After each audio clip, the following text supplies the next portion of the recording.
বয়সটা 40 তবুও যেন 20 বছরের তরুণদের মতো ছুটে চলছেন পর্তুগিজ সুপারস্টার ক্রিস্টিয়ানো রোনালদো। এবারে ছাড়িয়ে গেলেন লিওনেল মেসিকে।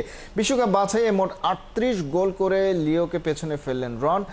আর্মেনিয়ার বিপক্ষে জোড়া গোল করে 2026 বিশ্বকাপ বাছাইয়ে দুর্দান্ত এক শুরু এনে দিয়েছেন পর্তুগালকে। ফার্স্ট হাফে পেদ্রো নেতোর ক্রস থেকে নিখুঁত ফিনিশিংয়ে গোল করেন পর্তুগিজ ফরওয়ার্ড। বিরতির পর মাত্র 46 সেকেন্ডে প্রায় 22 গজ দূর থেকে চোখ ধাঁধানো এক শটে নিজের জোড়া পূরণ করেন রোনালদো। আর এরই সাথে মেসিকে পেছনে ফেলেছেন CR7। বাছাই পর্বে দুজনেরই সমান 36 গোল ছিল এতদিন। মেসিকে ছাড়িয়ে গেলেও কোয়ালিফায়ারে সর্বোচ্চ গোলের রেকর্ড থেকে এখনও এক গোল দূরে রোনালদো।